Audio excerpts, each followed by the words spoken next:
Well, hello everybody. Welcome to another Monday evening. I've just realized that my thumbnail photograph was particularly disheveled. I apologize for that.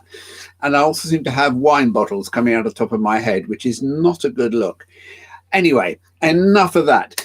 Tonight, I thought we'd start a series of Monday evening talks about improving our musicianship, extending our skills, which we need for choral singing or any type of singing for that matter. And before I embark on this, it's just worth saying that in future weeks, we hope to create the means by which we can have a much more interactive system going, so that we can involve you with communication in both directions. But I'm afraid for tonight we're stuck with the same old, just listening to me. So what I thought I'd do is tonight is impart as much general kind of information to begin with as I think we need, and then we can do some more practical exercises in future weeks.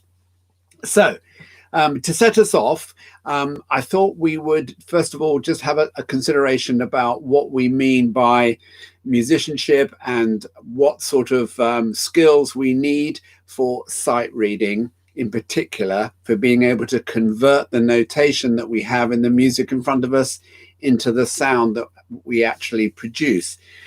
And of course, I realize only too well that we cover a massive range in terms of people's experience when it comes to sight singing and sight reading. I'm very aware that some of you are very, very highly proficient professional end sight readers and have been doing it for most of your life, and it has become second nature to you, and that's brilliant. But I also recognize that there are some people in every choir, not just ours, for whom the kind of rather silly remark that I make, that sight reading is easy. You just go up when the notes go up and you go down when the notes go down. And if it gets black, you go fast. And if you go white, if the notation goes white, then you tend to sing slower. I mean, it's a really silly thing to say, but there, of course, like all these silly things, there is a small element of truth. And some people tell me that that's kind of the level that they are. And that's absolutely fine, because if you haven't had a lot of tuition and you haven't had a lot of experience of musicianship and sight reading and so forth, then that's inevitable that some people are going to be in that position. And as I say, that's absolutely fine.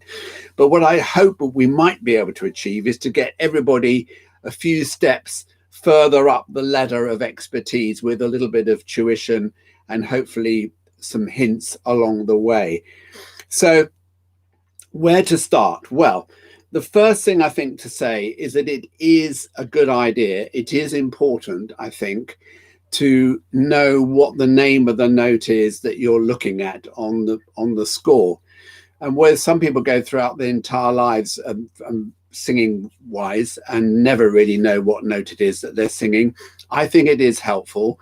And above all, sometimes conductors and choir trainers will tend to say, watch out for that B natural there, or watch out, or we're going to start where you have the D, for instance, might be something we say. And if people aren't generally clear about what the notes of the pitches are, then obviously that's not ideal. So first thing to say is very obvious, and I know this is going to be so well known to most of you, but I'll just go over it very quickly. Basically, for vocal scores, we have two different types of clef. As you know, the clef looks like this, and this on this occasion, these beautifully drawn 5 lines, and I put a treble clef sign there. Now, the treble clef is what's known as a G clef, and you should see that the line starts where it starts the circle that makes the treble clef sign, rests on the second line up, and that's telling you that this is a G clef and the G is the second line up. And so then from then on, everything stems from that, very obviously. So sopranos, altos, and most of the time tenors, they use the treble clef that we've just seen. it's worth saying, of course, for the tenors that you tend to sing the treble clef, but obviously transposed down an octave, so that it fits onto the stave without having to put lots of leisure lines, which is what it would have otherwise. Those little extensions that you see sometimes written underneath the stave if it goes very low. Basses, on the other hand, you have the F clef, the bass clef, and the two little dots, which you hopefully can see there. They are either side of the second line from the top. So we now know that that second line from the top is the F, and all the other notes correspond to that. If you are a tenor, then obviously sometimes you sing from the treble clef, and sometimes when it's in short score, you end up having to sing from bass clef as well. So unfortunately for tenors, you have to learn both clefs. But for most of the rest of us, we only have to worry about one. Now, there are various ways of learning what the lines and the notes are, and I'll just go very quickly here. I tend to favor basing everything on the spaces, because you've got 5 lines, you've only got 4 spaces in each clef, and it's very easy or it's easier to learn the names of the spaces perhaps than it is to learn all the lines, because there's more of them. So if we think of the treble clef, I just use the word face, F-A-C-E, and there you have F-A-C-E, the notes of the spaces, if you can see that. And similarly for the bass clef, we have the notes A, C, E, and G, the spaces. And some people use all cows eat grass to remember that, A-C-E-G, and for the treble clef, F-A-C-E, face. That will then give you the lines, obviously would be E, G, B, D, F in the treble clef. Some people learn that as every good boy deserves food or football or something, fruit, I don't know. And then the bass clef, the lines would be G, B, D, F, A. Grizzly bears drink fizzy ale, for instance, is one way of remembering it. There are all kinds of ways of doing it. But if this is genuinely new to you, the easiest thing is to just learn the spaces, F-A-C-E in the treble clef and all cows eat grass in the bass clef. And then you can relate everything to that. If you know that the bottom space is A or F or whatever, then you can very quickly learn what the other notes are and work them out if you need to. But obviously with practice, like everything else, you get to know, and you just look at a note and you know instinctively that it's a B or it's a C or whatever without having to think about it. And if you can get to that stage, that's obviously really helpful.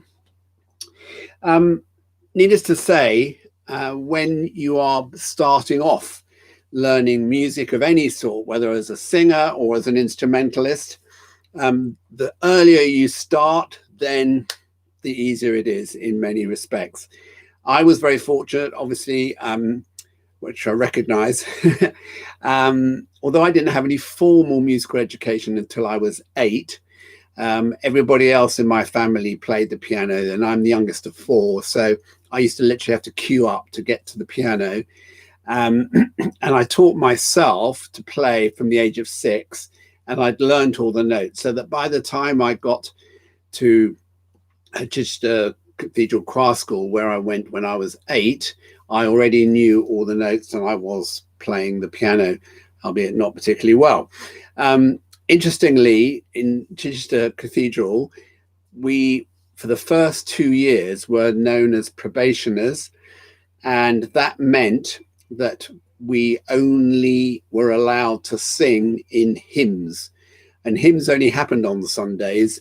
All the rest of the week, so every other rehearsal, we had 2 rehearsals a day, every other service, so all the even songs during the week, and the 3 services on Sunday, we weren't allowed to sing. We just stood and listened silently. We had the music, so we would stand there looking at the music, following it through, listening to our elders who were actually doing the singing. And for 2 years, that's what we were allowed to do, and only allowed to do. It had the great advantage. It probably sounds absolutely medieval. In some ways it was. It had the great advantage that not only did it make us quite good musicians because of the fact that we were following the music so carefully and hearing it, and also thinking all the pitches and all the intervals in our heads. It had that great advantage that we learned it very quick, that aspect of it very quickly. But it also meant that we tended to copy the sound being made by our seniors. There are 12 choristers and 6 probationers, and you only moved up to be a chorister. It's a bit like Dead Man's Shoes, when somebody left, or occasionally if their voice broke early and they had to stand down, and then one of us would be promoted. It was all done in age. So when the eldest would be promoted to a chorister when there was a vacancy in the 12. And it meant that there was a wonderful continuity of sound and style, because we literally just copied our elders. We listened to them every day, 2 or 3 times a day. We admired them, and we would think, oh, I wish I sounded like that. And we literally copied, and they were like heroes to us. And it was a very effective way of training, if a little long-winded. And I'm sure most people don't have the time or the patience to learn in that way, to spend two years listening and not actually singing anything. But anyway, that's how I learned. But I do understand that for most people, especially if they start music and singing later in life, it is significantly harder, of course. Once we've learnt the notes and we know what the notes are, I think the next thing to address is the dreaded subject of keys and tonality and key signatures and all of that stuff. As you know, classical music in particular is renowned for the fact, by classical, I mean anything that's not dance music or rock or pop music. So anything that, like Andre Previn used to call concert music, anything in that kind of genre tends to rely on tonality, that is the key system, and the relationship between keys for an awful lot of its effects and its success as well. On the whole, dance tunes tend to stay in one key throughout and never change, never modulate. The same with most pop music. They tend to stick in one place, tonally speaking. But classical music is very, very different. Let me just give you an example. This is a very simple example. You'll know this tune, I'm sure. This is Haydn's Surprise Symphony, or the second movement, the Andante, from Haydn's Symphony number 94 in G. Now, the symphony is in G, but very often symphonies of that period, the slow movements would be in a contrasting key, normally the subdominant, the 4th note of the scale. So in this case, that would be C major. So although the symphony as a whole is in G, this particular movement is in good old C major. And you'll remember how this starts.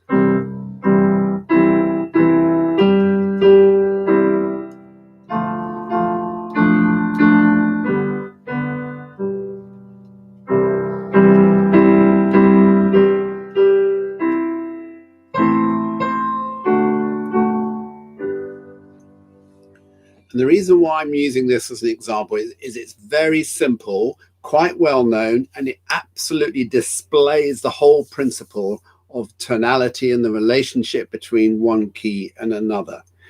In this case, as we started in C major, we have a C major arpeggio, or C major chord.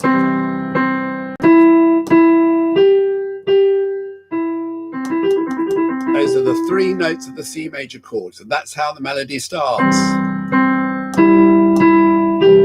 So we're all in C major, and then it goes towards F, D, B, and G.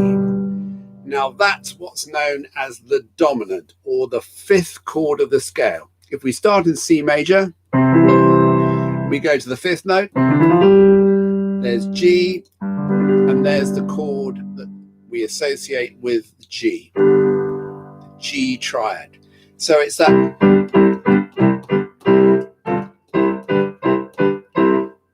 all the cadences that we're used to hearing. So here we started with the C major. We went towards an F, which is the subdominant, the fourth note of the scale. And it finishes on the dominant, the fifth chord. So it hasn't modulated. All it's done is move from a tonic chord through a subdominant chord, the F major element, and finishing on the dominant, the G. Played by the violins on their open G strings. Then we go into the second half of the melody. Repeat of the first, and then a different ending. And we go up to the C with a chord of A minor underneath it, which is the relative minor of C major. And then it jumps to an F sharp. And finishing on the G, from the high C to the F sharp. And finishing on the G. So now the melody has definitely modulated. We started in C major. We had what's known as an imperfect cadence, where it cadenced on the dominant chord, on the G chord, but it didn't modulate until the second half, when we had the repeat of the opening, and then through A minor and D major with the F sharp, and we end up on the dominant chord. We have now definitely modulated. As soon as you put that F sharp in, we know that we are modulating to a new key, because there's no F sharp in C major, as you know. It's just all the white notes. So having modulated, he could do a number of things. What he could do, this is Haydn, he could have done the same as the opening, but in the new key. He could have done exactly the same, but starting in the new key. But Haydn didn't do that, interestingly. Let's go back to the beginning. We started in C major. And then we had the imperfect cadence on the dominant, but no modulation. Then we do same as beginning. This time we modulate. All he does, Haydn, is to repeat exactly that. So we do the same thing, usually then played very quietly as a contrast. And remember, this is the surprise symphony, so you have to be ready for the surprise.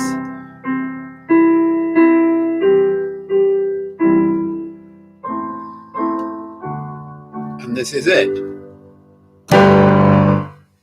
Hope that didn't make you jump, but that's exactly what Haydn wanted. He put this ridiculously loud chord, repeating that modulation, the G major chord, the dominant chord, as the surprise element.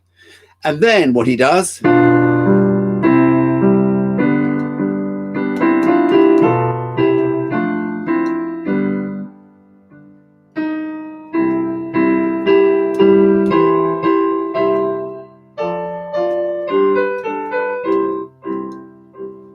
so instead of having done the modulation into the dominant, he could have carried on in the dominant, but he doesn't. He comes straight back, puts that F natural in. So although this is dominant chords, it's not key. Still dominant, but not G major. It hasn't changed key. Slips back into C major, and we have a development of the opening theme. Remember, the opening theme started on C. Da, da, da, da, dee, da, da. This time it starts on the E. Da, da, da, dee, dee. And cadencing back in C major. So very simple idea. The music starts in one key, has a couple of cadences, and then modulates into a new key, in this case, the dominant G major. Then he repeats and does the whole thing again.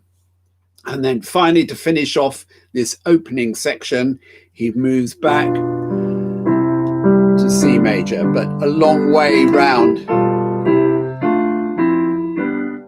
until here. And now we're back home. Now, you may be asking the question, why do so many composers, why are they obsessed with modulating from one key to another? The answer is that the whole process of modulating produces a whole string of really important aspects to the music. First of all, it creates a feeling of momentum.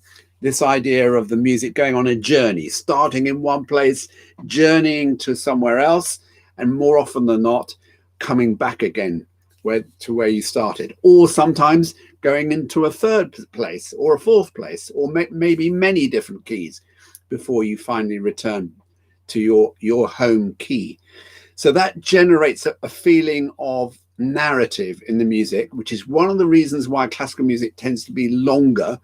You know, a movement of a symphony can be 20 minutes or more, whereas a song, a popular song, is probably 3 or 4 minutes.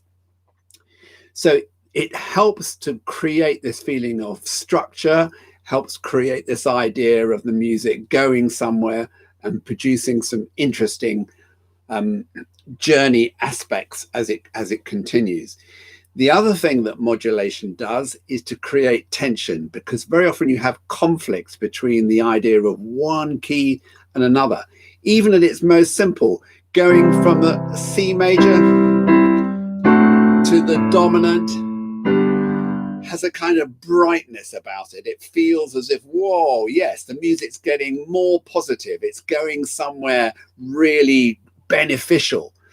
It has that feeling of creating that sense of tension, yes, but also a real awareness that something positive has taken place. If we go in the other direction,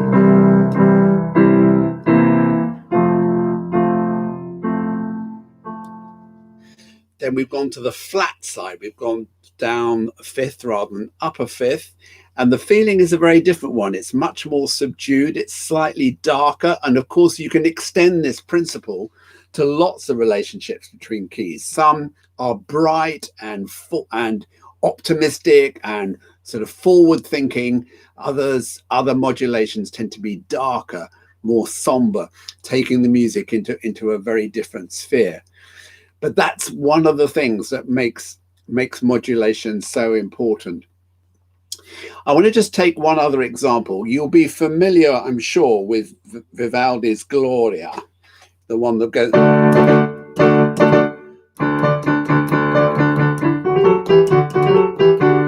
that one.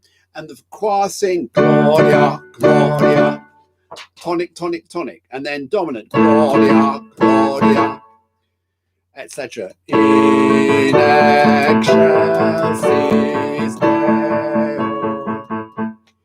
And the reason why I've picked this as an example is because it tends to show how, as a singer, more often than not, we just follow the harmonic language of the music.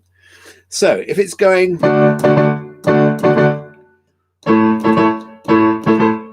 it makes life very easy. If you're a soprano, if you're a bass, Gloria, Gloria, and then you do the dominant, Gloria, Gloria, and that becomes such a well-known harmonic relationship between one chord. Sight reading that, very, very easy, very straightforward, because you're just singing to the natural notes of the harmony. As the harmony change, you feel the change in the harmony, and the notes almost sing themselves. They come clearly into your mind. It would be very hard to sing anything else if you're a bass, for instance, rather than Gloria, Gloria, Gloria, Gloria. But then what he does after that,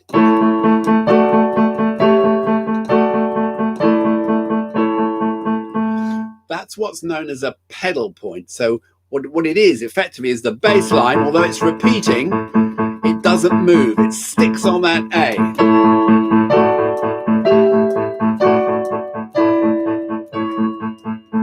So obviously that's very easy for the basses because you don't have to move anywhere. But if you look at the top two parts or listen to the top two parts, sopranos and altos,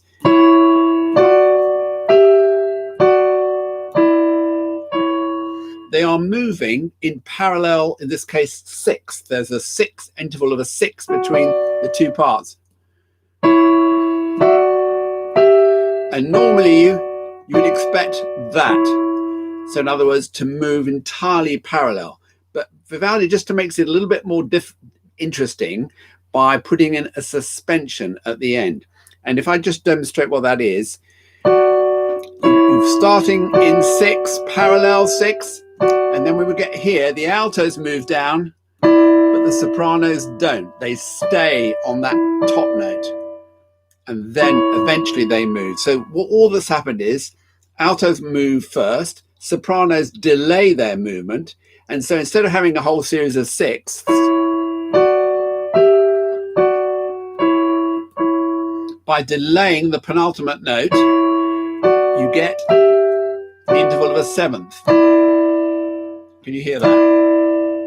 And then it resolves. So that's what's known as a 7/6 suspension, because for a moment, the two parts become a 7th apart before they resolve onto the 6th. 6 are inverted thirds, so they're very, what we know as consonant. They fit into chords very easily. Parallel 6, very consonant. We associate them with major and minor triads. So by keeping the basses and the orchestral bass line on that pedal point, on that A, and just moving the upper parts, he just makes it a little bit more colorful by putting that suspension at the end. And then he repeats it, but piano. And the next phrase,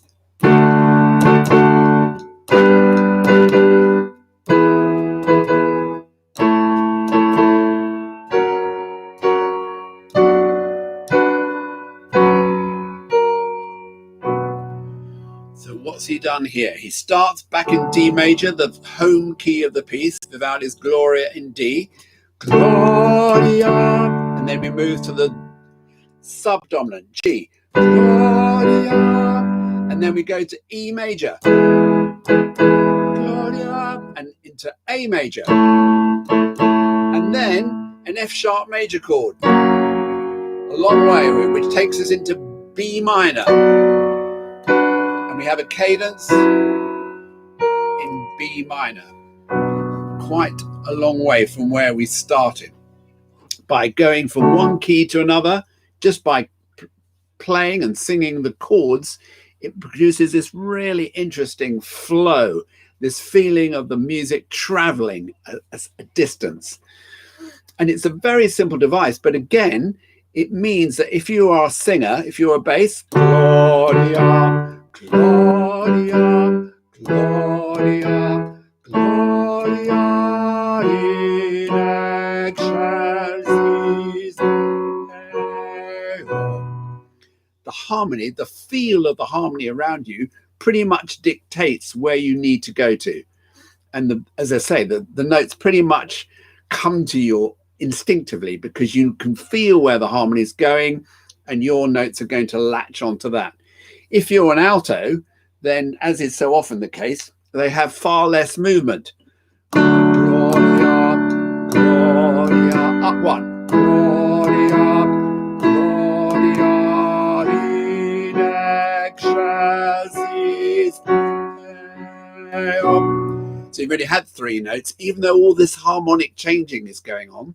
You still only have 3 notes, D, E, F sharp in a scale. Sopranos, similarly. Gloria, up to C sharp, stay on C sharp. Excelsis, down to the B. finishing on that B minor cadence. Tenors have a little bit more movement. Claudia, D, F sharp to B natural, G sharp, C sharp, A sharp, chassis day. Because in this case, the tenors are given all the thirds of the chords, the major thirds and the minor thirds when it's a minor chord, which means you're going to have to hop around quite a lot. It's a very simple way of writing, but it's very, very effective. And most of the music that we sing, most of the music that we perform does exactly that. It moves quite simply from one chord to another, all in one key. And then sometimes you have a sense of modulation to another key, and very often it comes back to where we started. But it's all based around this principle of tonality, this idea of keeping everything related to a key. And before I finish tonight, I just want to underline the business about keys and key signatures, because I know some people get very concerned about the complexity or the implied complexity of chords, of keys rather. If we go back to our friend C major, like Haydn did, as we know, C major, like all keys, is a key center. It's a center of notes, in this case a scale, which we recognize as a major scale, and related to that major scale are a number of chords which we recognize.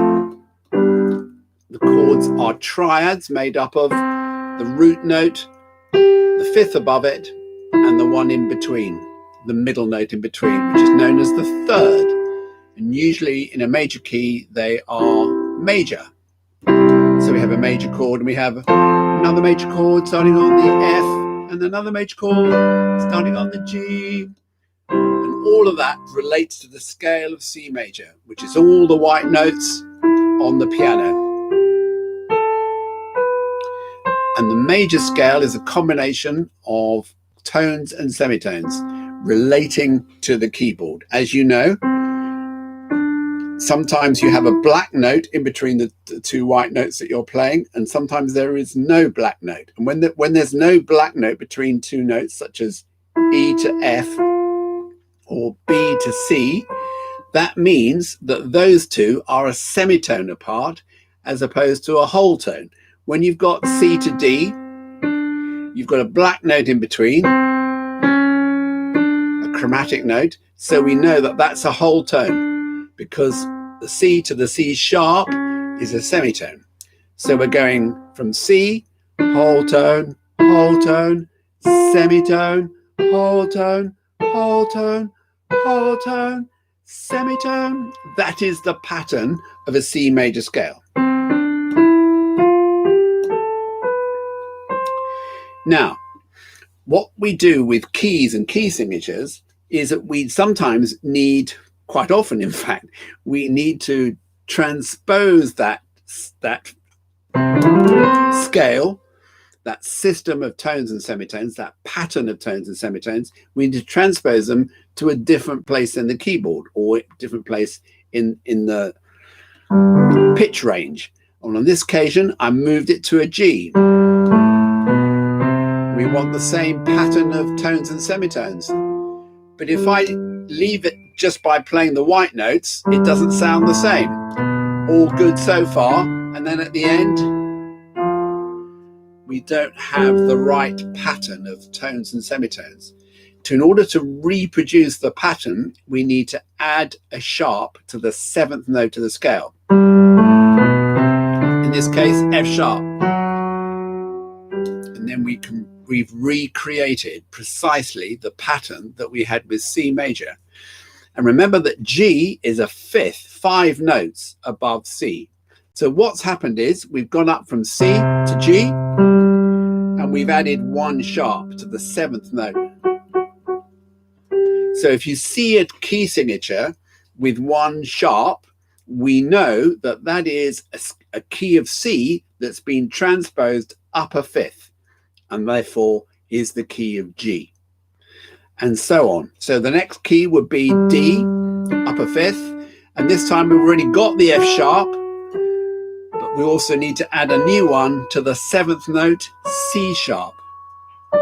So D major's been transposed twice, the C major original's been transposed upper fifth twice, so it's got two sharps, and the last one, the last sharp, is always the seventh note. So if you look at a key signature of sharps, look at what is the last sharp that's been added. That will tell you what the seventh note of that scale is. Therefore, you know what the key is. So for instance, if the last note of the key signature was A sharp, we know that's the seventh note of the scale, so the key is B major. So A sharp's the last sharp, okay? It's going to be B major. Very straightforward. So every time you transpose upper fifth, you add another sharp to the seventh note. If we go in the other direction, if we take our C major scale and we want to transpose it down a fifth, we get to F major. And to maintain the same pattern of tones and semitones, this time we need to add a flat to the fourth note of the scale, in this case B. So F, G, A, B flat, C, D, E, F.